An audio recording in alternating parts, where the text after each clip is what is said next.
at me. They buy here cause it's the cheapest, because we abuse our labor, keep them part-time working 40 plus a week, no health insurance, and it gets better. We can buy in bulk from China, make $2 off for every penny spent in sweatshops, or by the judge, jury, politicians, newspapers, TV stations. My name is Steve Zeltzer, and I'm the host of the program Work Week on KPOO in San Francisco. I'm also with the United Front Committee for Labor Party. And we're having this press conference here today in front of the California Public Utility Commission because we believe that this California Public Utility Commission is not to be trusted. That they are allowing these robo-taxis on the roads without testing them. You and I, the driver, have to take tests to get on the roads in California. These robo-taxis have been waived. The testing has been waived on them. They don't even have to take a test. I have a letter here from the Department of Motor Vehicles saying that they're allowing the companies, Google, Waymo, and Cruise, to test themselves. How dare them? How can these companies be allowed to be ones testing these robo-cars?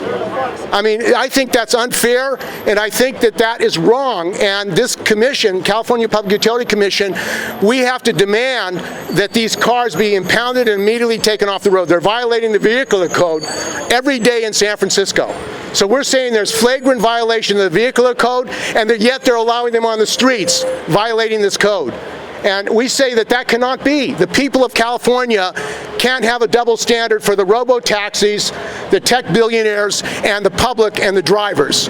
So that's one of the reasons we're here today to end this charade that they're basically using the people of California, the people of San Francisco as guinea pigs to test their products.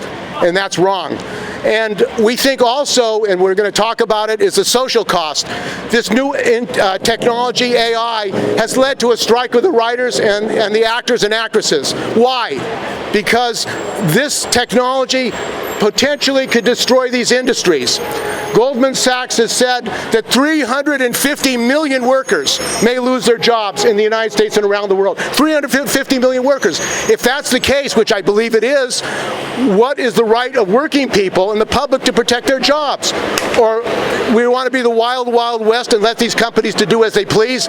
I don't believe that that is a solution to the introduction of AI.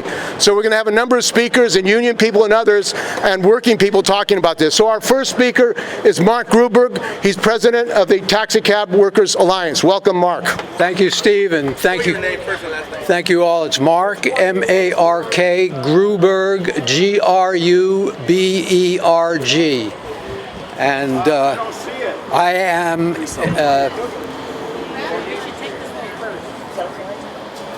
am a board member of the San Francisco Taxi Workers Alliance. So there's a giant experiment taking place on the streets of San Francisco. And we, the motorists, the bicyclists, pedestrians, users of public transit, first responders, the people of San Francisco are the guinea pigs in this experiment. And we have the results. Hundreds of reports of hazardous incidents, mass breakdowns, lengthy street blockages, obstruction of public transportation, repeated interference with police and firefighting operations, not to mention the hundreds of collisions that AVs have reported to the DMV. If this is the state of the art is in a sorry state. Let me tell you about an incident that I myself witnessed. I was driving up Franklin Street when a Cruise AV stopped mid-block in a traffic lane, lurched forward about 20 or 30 feet, then stopped again and started again and again and again. If that had been me or you, any cop that saw us would pull us over in a nanosecond. We'd be asked to walk a straight line. They'd pull out the breathalyzer. Maybe they'd call in the drug-sniffing dogs. But they won't pull these things over because they can't. They can't even ticket them under state law. The CPUC says its main mission is the safety of the public. But when it comes to AVs performing the driving task, they say it's not our responsibility. That's the DMV's department. And as Steve was saying, the DMV doesn't even road test these vehicles. They allow AV companies to self-certify their fitness. Would they let a human send in a form that says, I'm okay to drive? Safety is a huge issue here, but it's not the only one. There's the impact on congestion, the impact on public transit, the impact on people's jobs. Every one of these issues, as well as the safety of the public, points to the same solution. Slow this process down, control the number of AVs on the road, and give cities the right to establish reasonable regulations on their use of the streets. So Thursday, there's going to be a vote on 2 proposed resolutions that would approve 24/7 AV operations with unlimited numbers of vehicles. So we're here today to send the CPUC a message: don't give a premature approval to an immature technology. Like any other driver, they need to prove that they're up to the task. Until they do, put the brakes on Waymo and Cruise. Thank you. So our next speaker is Dylan Fabris, Community and Policy Manager at San Francisco Transit Riders. Hello everyone, I'm Dylan Fabris, that's D-Y-L-A-N F-A-B-R-I-S, and I work for San Francisco Transit Riders, which is a member-supported nonprofit based here in the city. I wanted to start my speech here by reminding everybody that San Francisco already has at least two great transit options to get you around the city, and it's called Taxi and Muni. He's telling me to take them off. So let's hear it for all of the amazing humans who make those systems possible. You have to. Yeah, you gotta take them off. When it comes down to it, it really is all about the people. Not just the hundreds who professionally drive taxis and operate buses and transit vehicles for a living, but also the hundreds of thousands of riders who depend on them. Over 400,000 trips are made on Muni each day, and those riders deserve to get where they're going on time and without unnecessary delays. That won't be possible if the CPUC decides to approve AV companies' applications, which allows them to expand as fast as they want with limited accountability measures and no restrictions on fleet size. We've been down this road before. TNCs, like Lyft and Uber, were responsible for a 50% rise in congestion in San Francisco over a 6-year period when the CPUC approved similar rollout years ago. Anyone who drives or rides the bus in San Francisco often enough can speak to that personally and can also tell you how robo-taxis will make this problem so much worse. Hundreds of incidents involving AVs have already been documented by the SFMTA. They block train tracks, encroach on emergency scenes and construction sites, and have even rear-ended a Muni bus. But AV companies are not required to report most of these incidents, leaving our city officials scouring social media just to get a basic understanding of how these cars are impacting our streets. Right now, robo-taxis are operating as an experiment, but if CPUC approves their applications this week, that experiment will turn into a business. AV companies will be incentivized to deploy ever more vehicles on our public streets.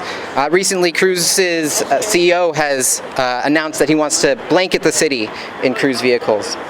Ultimately, the question at hand is this: do we want more cars in our city or not? I'm proud of all the San Franciscans who came out over the past few weeks and said no, we don't want more cars. For the safety of all road users and the future of the planet, we can't be adding fleets of empty cars to roam around our streets. A fleet of just 240 new AVs could lead to over 9 million new vehicle miles traveled on SF streets each year. San Franciscans want a city where they can live with more space for people and less for cars. Taxis can play a role in that future. Public transit will play a role in that future.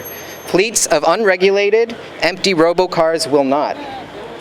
For that reason, CPUC must vote no on the AV applications coming before them this week, and California should instead start really investing in transit solutions that serve all of us. Thank you. One of the central issues in this whole fight about the introduction of this technology is the protection of public resources, protection of public transit.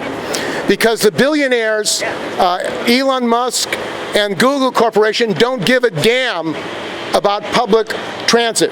And the reason they don't give a damn about public transit is they want to privatize everything for profits. That's what they're about.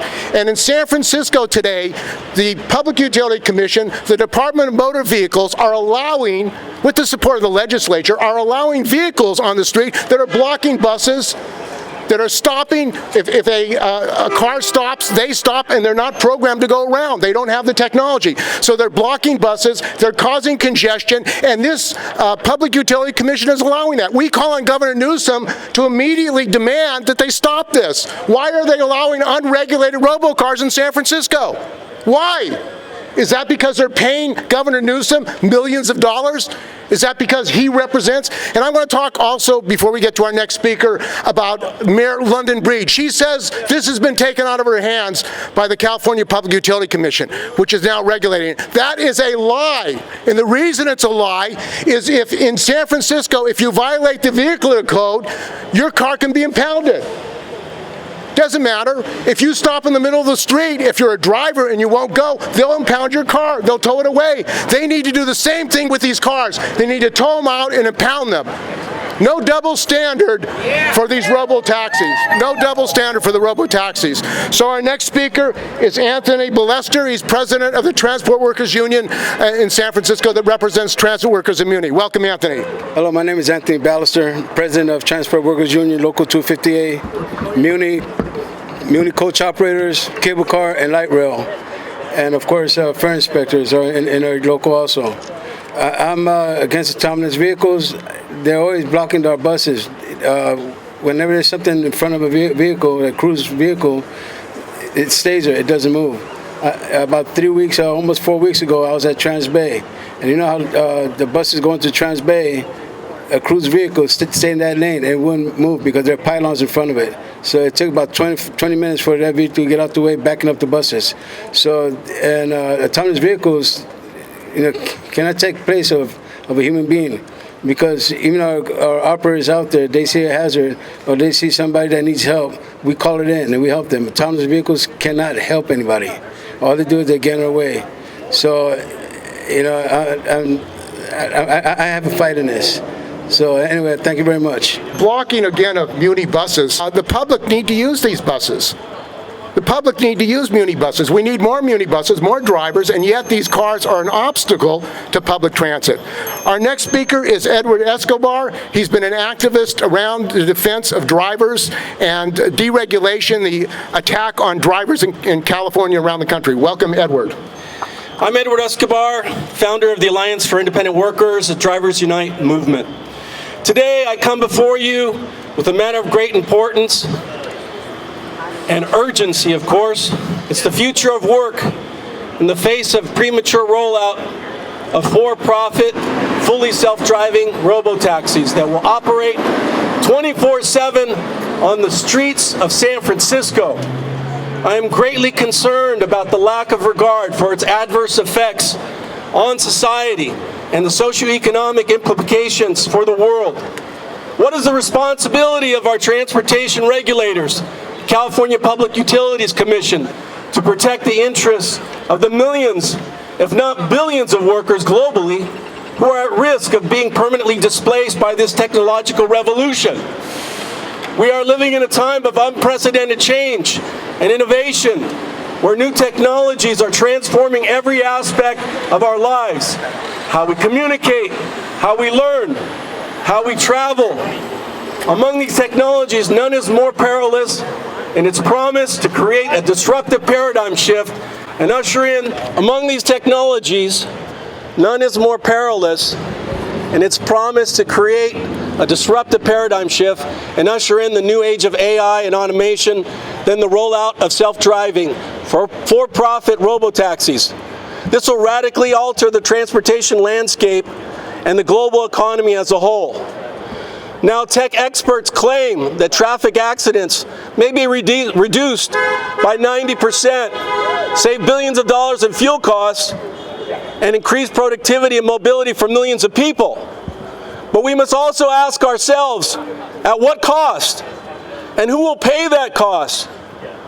The truth is that self-driving vehicles will also have a profound and disruptive impact on the labor market, especially for those who work in the transportation sector, truck drivers, taxi drivers, bus drivers, delivery drivers, and many others. These are hardworking folks who provide essential services to our society and economy. They deserve our respect and gratitude, not our indifference and neglect. According to a recent study by UC Berkeley, self-driving vehicles could eliminate up to 4 million jobs in the U.S. alone by 2030. That's the entire population of Los Angeles. In California, more than 600,000 workers are employed in transportation. Many are immigrants and minorities, and they make up 3.5% of the state's workforce. These workers earn an average of $45,000 a year, which is above the state median income. They support their families and communities with their hard-earned income. They pay taxes and contribute to the social safety net. They are not just numbers on a spreadsheet, people.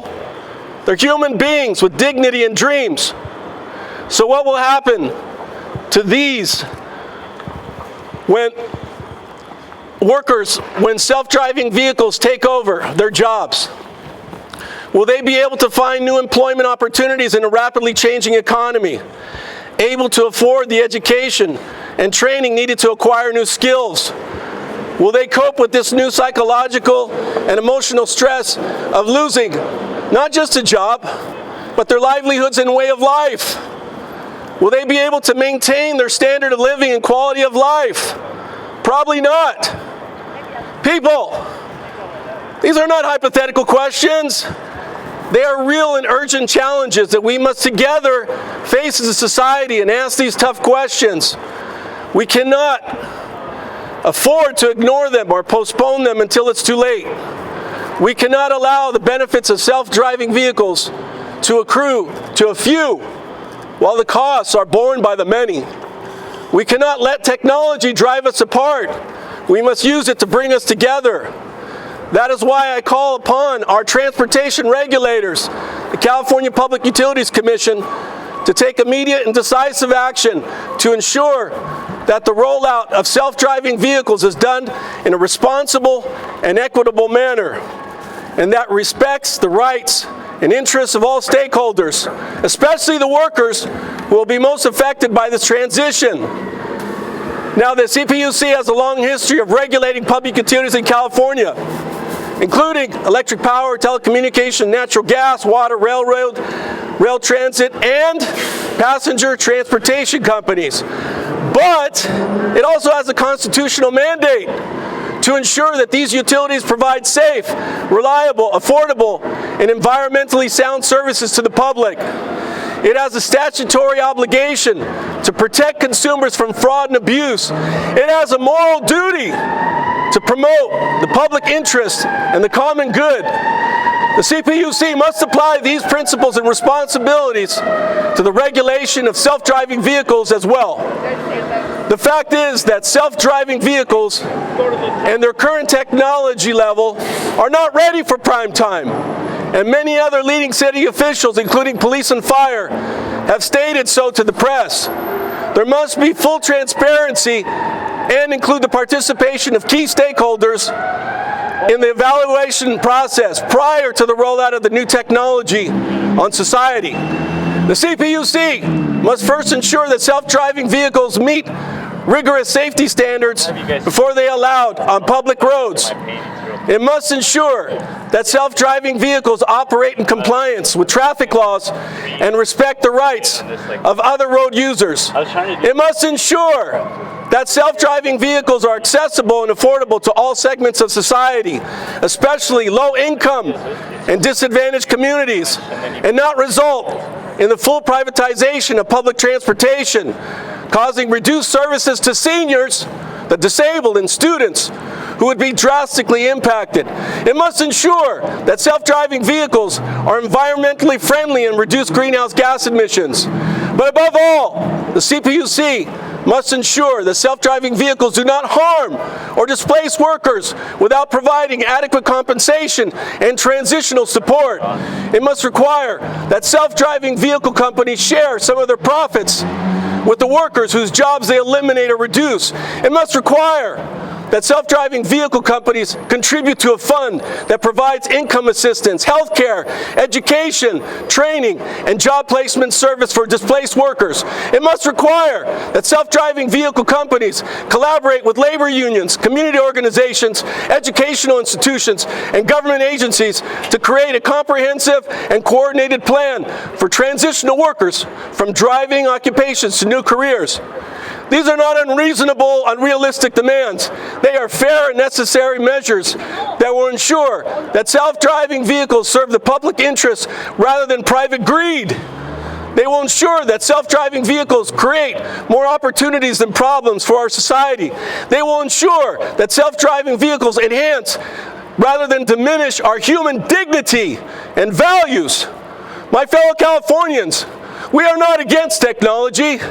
We are for technology, but it must be technology that benefits the many, not just the few. We are not afraid of change. We are ready for change, but change that is just and inclusive, not unjust and exclusive. Yeah. Right. Yeah, thanks. All right. You want me to go now? One more second. Yeah. Okay. I think I'm on. 1 second. We are not passive spectators. We are active participants in shaping our own destiny and the future of work. We have a choice to make. We can either let self-driving vehicles drive us to a future of inequality and insecurity, or we can drive self-driving vehicles to a future of prosperity and solidarity. I urge you to join me in choosing the latter.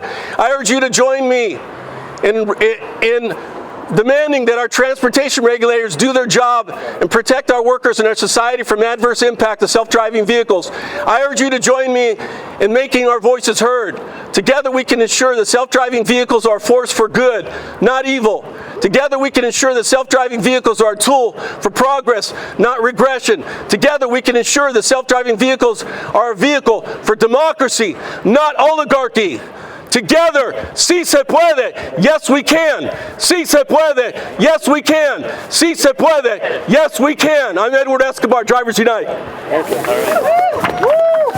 Very good. Hey, good job. Thank you. Okay, thank you, Edward. And you know, we have to ask Governor Newsom, who really runs the CPUC, he makes the appointments, why he appointed a Waymo lawyer to this commission. Is there a labor person on this commission? Hell no. But he's appointing these billionaires to be on this commission. And who do the billionaires represent? Who does Waymo and Cruise represent? They represent the billionaires, the 1% in this country. That's who's bringing in these robocars, because they want to get rid of workers. That's what they're about.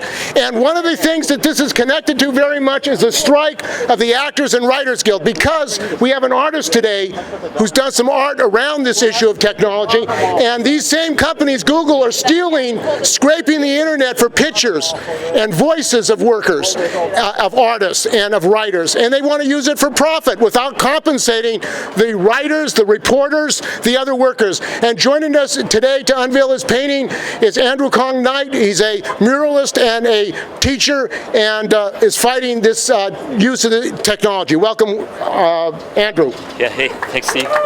Hey, everybody. Yeah, I'm Andrew Kong Knight. I am an art student from San Francisco. I lived in San Francisco. So I love this city. I love this town.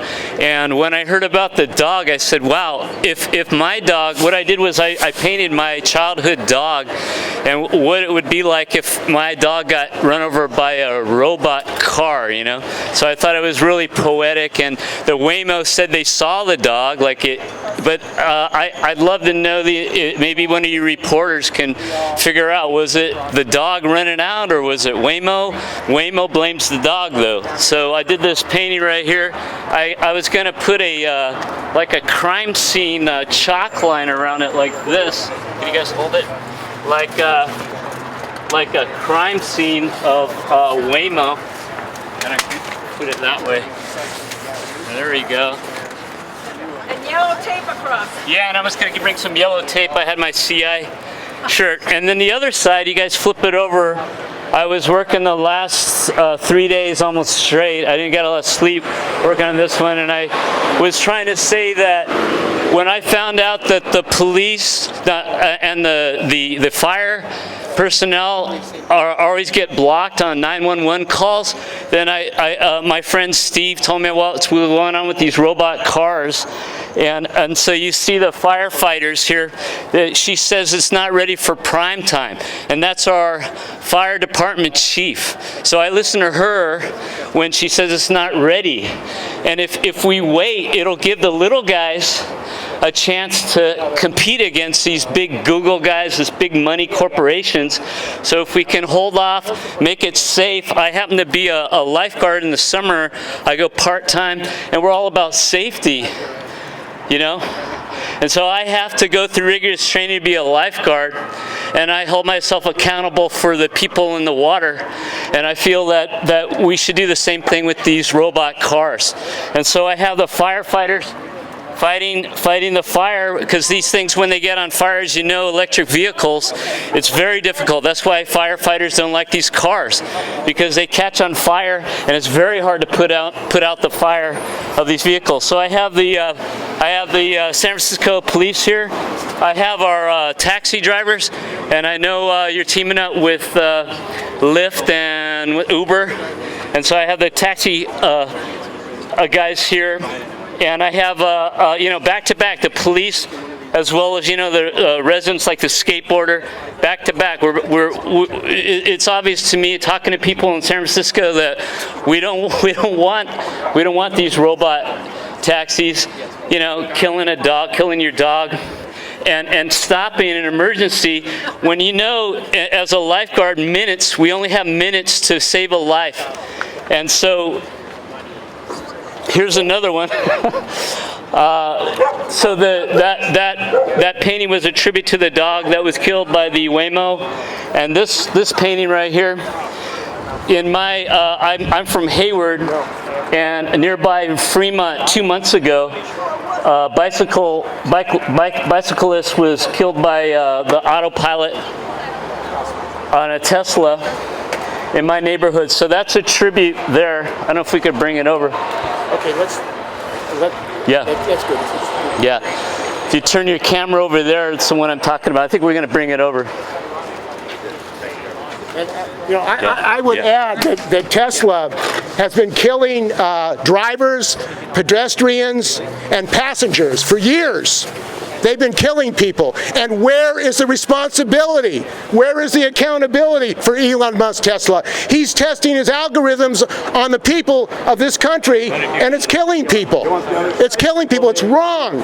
And why is that? Because he pays off these politicians, because they've deregulated and allowed Elon Musk to use his autopilot even though it doesn't work properly. It's putting the people in danger. This is another example of AI being introduced onto our streets and in the public without any assessment of the damages, without any accountability. We're saying this California Public Utility Commission is responsible for this. They're allowing people to be killed on the streets of San Francisco, on the streets of this country, because there's no regulation of this new technology. That's wrong. It's got to stop.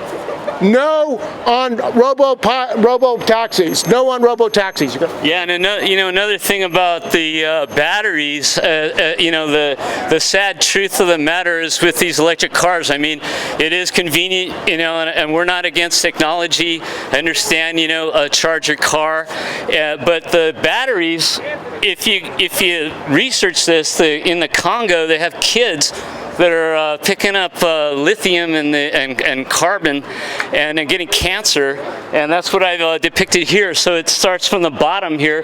They don't have PPE. That's what we talk about as a lifeguard. We say you got to wear your PPE.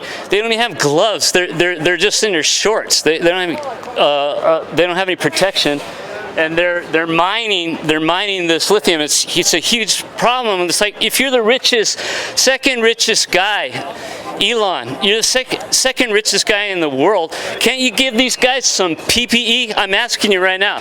We have to use that as a lifeguard. Can you give these guys a chance, a life? And then you have their workers, the way you treat your workers, having them work with COVID and firing them, or you fire somebody when you show a video of the autopilot going through a red light and you just kick the workers down. I know you're a hard worker, Elon. We're all hard workers. They work for you. They respect you more if you treat them better, and that's what I'm saying here in this piece. And he's just squeezing the Twitter bird, making it talk, being a puppet for him. And it's 20,000 workers at Tesla. Thank you, Andrew, and it's great murals. I'm glad we have some art here to express what's really going on. It's terrific to have artists. Yeah, with those writers in LA, the AI taking away writer jobs. This is a crucial time. I feel it's a pivotal time in our human history. And again, we're not against technology, but we want to keep it safe, And our next speaker is Sue Vaughn. She's a transit user. I'm Sue Vaughn. I am a member of the MTA Citizens Advisory Council. I'm not on thank you. It's the Citizens Advisory Council. Anyway, I'm a 33-year non-car driving, non-car owning resident of San Francisco. I oppose the proposal before the California Public Utilities Commission to permit unlimited numbers of Cruise and Waymo Robo taxis to compete for paying passengers 24/7 with transit passengers and our locally regulated cabs. These autonomous vehicles have not been proven to be safe, and in the midst of a global environmental emergency of existential proportions, the CPUC has refused to authorize an environmental impact report, and that is amazing. No environmental impact report, no environmental review. They're not doing it. They say if you read their documents, they say they want to flood our streets with these cars first, and in phase 2, maybe they'll do the environmental review. But that's after they flood the streets with these cars. All right, so I want to talk about another aspect of this. Besides the environmental issue, there's no way these cars can serve the disabled people. I've got a compression sock on my leg right here. 5.5 years ago, I fell and I broke my leg and I broke my ankle. And I was relying on wheelchair accessible cabs. And once I was up on crutches, I would occasionally take cabs if paratransit wasn't convenient. But when you get in a cab and you've got crutches, you need a human being to help you. You need a human being to open the door. You need a human being to hold your crutches when you're getting in and getting out. You might need a human being to get you to the door of your apartment building and open up the doors and get you into the lobby of your apartment building. You need help. These autonomous vehicles, the point of these autonomous vehicles is to eliminate the employee and not have a paid driver. So that's it. There's no environmental review on these vehicles, and they cannot serve the disabled. Oh, here's another aspect. They don't pull up to the curb. How safe is it for somebody with a disability to be walking out into oncoming traffic to get into one of these things? Not safe. It is crazy what the CPUC is about to vote on. Absolutely crazy. Oh, I've got to add this. John Reynolds is one of the commissioners of the CPUC. He's a former managing counselor for Cruise. That man needs to recuse himself from this decision. We need to demand that John Reynolds recuse himself. Jabez Kingsley, who's a tech writer and worker, is going to talk. Capitalism doesn't work the way you're taught in economics class. It's not the case that there's demand on one side and supply on one side, and these things. Okay. Capitalism doesn't work the way we're taught in economics class. It's not the case that there's some supply out there, there's some demand out there, and we vote with our dollars and we get what we want. Markets are created through speculation. So this moment in time has been brewing for decades. there was a market for, actually this goes back to 1909 when taxis first arrived in San Francisco and displaced the cable cars, which like ran across the entire city at that point. And for each individual, the trip was easier, but the collective results of the cars was that there's just more cars on the road. And with every new technology that we've seen workers getting pushed out, and we've also just seen an increase in amount of vehicles on the road. And that was the case with the deregulation push behind Lyft and Uber back in the early 10s, where billions of dollars were spent to make sure that all the protections won through struggle were cut out, and these new apps, which were funded by billionaires. In fact, Uber just made a profit this last quarter, but before that, they spent $31 billion just pushing down prices, gaining a market share, like this isn't supply and demand. This is like 10 years of we're gonna do what we want until we can create our own market. And you can see this. It's the same thing with Cruise and Waymo. They've picked out a target and they're pushing for it. And it's honestly, the economics doesn't make sense for just the transportation market in San Francisco. It is very clearly a testing ground. They're going after the truckers soon. They're going after like just transportation workers in general.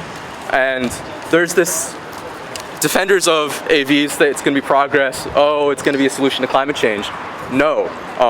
There's this think tank called the Institute for Transport Development and Policy, and it says that if there are 3 revolutions in car transport, we'll see a reduction in emissions and total number of vehicles. The first 2 revolutions are, currently there are 2.1 billion cars on the road globally, right? If we have the first 2 revolutions, which is autonomous vehicles and electrification, by 2050 we'll have 2.1 billion vehicles on the road. Which is the same number, just in case you're not that, like, if you need me to do the math for you. The third revolution would be ride sharing, which is, actually figuring out how to make society work for each other, like giving up resources, degrowing the economy.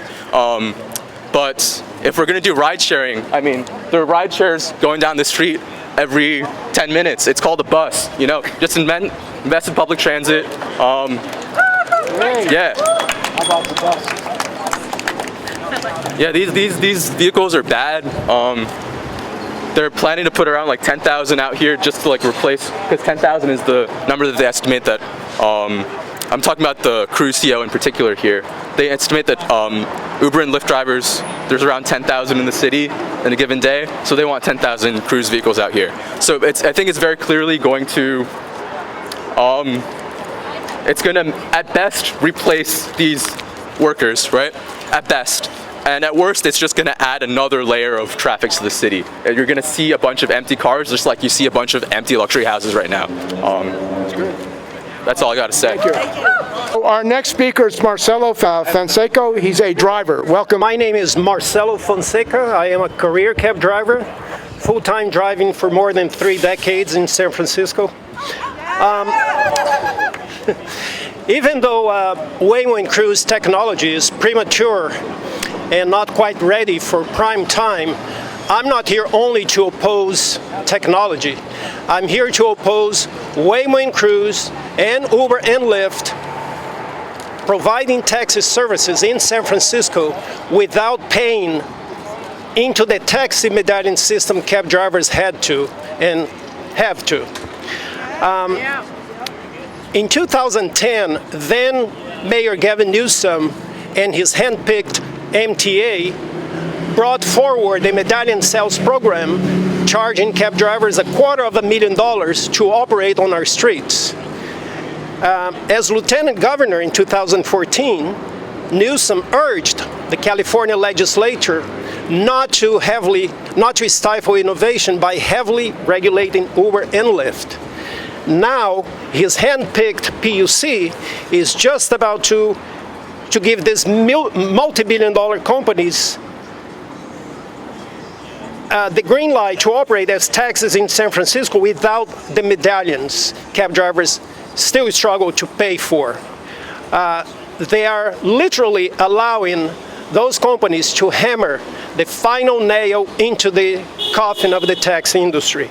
Why can't Governor Newsom and the California legislature have Waymo and Cruise and Uber and Lyft pay into the taxi medallion system? Why must only the downtrodden cab drivers pay? That is what I'm here to oppose. I oppose Waymo and Cruise and Uber and Lyft getting a free ride. Thank you. Yeah, there is a housing crisis in San Francisco. People are homeless when there's 16,000 empty flats in San Francisco. So people need places to live, and these companies, Google and Waymo, they don't give a damn about the fact that people are homeless. They're having these robo-taxis, empty robo-taxis, driving around when people are homeless. So they're putting billions of dollars into these robo-taxis without concern about the effect on drivers, with the public, and the working people of San Francisco. So our next speaker is Christina Gutierrez, and she's an organizer and with Revolutionary Workers United Front. Welcome, Christina. Brothers and sisters, I'm glad to be here because I think that we need to really think profoundly about what's happening in this city and in this country. See, this whole thing about this technology doesn't affect only the tax drivers. It's not only about transportation. It's about the livelihood of people, brothers and sisters. They're taking jobs away, and that's the plan that they have. You remember when the taxis came here, what happened? They brought them all in, they gave them this big job, pay a lot of money to them, and then we lost the housing. They voted it against rent control. And that's why we have the problems that we have right now.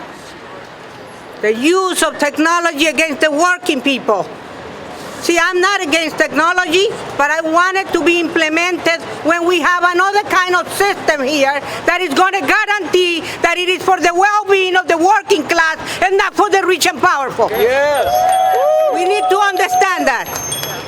So we need to really organize, brothers and sisters. I am here because I am fighting for all of our people's jobs. See, we need to understand that. They are planning on that. Remember Safeway? Now you don't need that many clerks over there to dial for your food. You go and do it on your own. Little by little, we're losing our jobs. Little by little, little by little. They don't have to pay no more health insurance on anybody when you have one of those machines. They don't have to care about it. They don't care about us. Remember the pandemic? The essential workers? Oh, we were essential. We needed to go and sell the food. We needed all beautiful people. We love you. But not one penny did we get. No one respect reflected on the amount of money that we will get to be able to pay our rent and to buy the food for our children. Yeah. None at all. So it is time, brothers and sisters, that we realize that we need to build an organization, a party, something that represents the interests of the working people, because none of the Democrats or the Republicans or any of these little organizations over there are going to represent our interests. They're going to isolate each struggle. Each week, we go to a struggle for different things against the war. They're spending millions and trillions of dollars on war and nothing on us. We go outside to fight against police brutality because they murder our children and nothing happens. Because we're disunited. Because we fight here and there. We need a force, brothers and sisters. We need unity, a force that put us together and as an organization and fight for our rights of all working people, regardless of the color of our skin, the language we speak, the religion we have, but working class people that have basic needs. We created everything in this goddamn society. Every single stone on the building was put by one of us. Yeah. And we own nothing. They own everything and we own nothing. So it is time to rebel. It's time to organize, brothers and sisters. It's time to have an organization that represents you and me and all of us. And this won't happen again. Thank you so much. Yes. You know, why is the state, California Public Utilities Commission, even deciding this? You know, they started with Lyft and the, of taking it out of the hands of San Francisco. This should be a decision based in the city. They took our taxi questions out of our hands, and now the state is imposing from the outside on San Francisco this. You know, and this is what we should be questioning. What kind of Democratic Party that runs the city is allowing the state to take over our business? And we need, as Sister Christine said, an alternative that speaks to this. We need to have a citizens' assembly that forms a workers' party that will stand up for our right to decide and have autonomy in this state. We are a statutory city, and we have the right to make this decision and not turn it over. You know, Lyft and Uber bought the state of California, and so they took it out of San Francisco's hands. This doesn't happen in other places. In Canada and Europe, where they have workers' parties, they don't permit their rights to be usurped in this manner. You know, and what did we do on that commission? I resigned from that commission because we were expected to only nickel and dime people for transportation costs. It was disgraceful why they don't tax the people that profit from transportation. They cut their taxes and they increase toll rates and whatnot. Now I'm for funding transportation to the full. But why should it be on the backs of working people who are being fired? So, you know, we've got a lot of work to do. It's political, and we're not getting anything out of the San Francisco Democratic Party. We need a labor party, a workers' party, and that's what's going to support the interests of working people in this city. So, next Sunday at 2 o'clock, excuse me, at Central del Pueblo, there's a meeting to be, you know, to work, to set up the needed effort to have a citizens' assembly that doesn't submit to politicians who offer themselves to us, but has the politicians do our bidding as the majority of people. We need a new politics, we need a new focus, and this is the time to do it. Because we are going to be run over by these disruptors, and they're going to have cattle prods on the front of their cars to dump us out of the way, because that's what's coming. So I'm going to take you back to local right now. My name is Robin Kropp. I'm here as a concerned San Franciscan. I'm also here as secretary of SaveMuni.org, which is our local organization along with San Francisco Transit Riders that also advocates for transit solutions in San Francisco that work for everyone. We have Zoom meetings on the third Monday of the month from 5:30 to 7:30, and we invite transportation experts to talk with us about their issues, and so we learn a lot from them, and then there's very dynamic conversation back and forth on Zoom right now with these transportation experts, so we can learn a lot. Our membership also includes people who have been in the transportation agency for decades, and so there's a lot of interesting expertise expertise that comes into our meetings. I invite you all to come join us. It's the third Monday of the month, 5:30 to 7:30, and our website is savemuni.org. You can find the contact information there. Okay, so that's the organization. Our organization looked at this issue in June, and we sent a no letter to the CPUC and to the Board of Supervisors and maybe to some other media, clearly a no position. We had a long discussion. I don't think I need to repeat everything because you've heard it today about the safety issues and the taxi issues. I personally take paratransit. I don't want to see taxi drivers go away because they're the only ones that accept our rides. And it's not just for disabled. During COVID, the city allowed paratransit for people when the bus routes were missing. So there's many uses for it, okay? That's paratransit. And then we talked about the data collection. We don't know where the data collection is going. I mean, that's something I don't know if we heard about today, but they're surveilling with their cameras. Where is this information going? Okay, so now I want to make a personal statement. Recently, where I live, near Geary and Larkin, I came up a couple weeks ago, and there was a fire truck pulled over on the curb south side of Geary, and a Robo car had followed it and was blocking Larkin completely. So all the cars going northbound on Larkin started honking, not realizing it was a Robo car, okay? So a large crowd gathered to watch this, and I clocked it. It took 10 minutes for the Robo car to back up, okay? And then when the green light happened, the Robo car then went around the fire truck to the right and then pulled into the bus stop and stopped there. And we're all shaking our heads about that. Like, wait a minute, Geary is open for the robocars to go on after the little incident. Why did the robocar then stop in the bus stop? So the last thing I want to say is, I took paratransit here today, and my driver said, I better pull up because I might get a ticket if I stop in the bus stop there. And I said to the driver, I said, you know what? I took the wrong car today. If I'd taken a driverless car, this wouldn't have been an issue. And so I was thinking, yeah, it's fun to flout the rules, but that's not what this is about. These cars are violating rules that you can't even pass a driver's test for. Do you understand? The basic cannot pass a driver's test for. What is going on? This is a total flouting of all rules, all regulations, and our lives. Thank you. This is not just about, as we've been discussing here, the robo-taxis. It's about a system, really.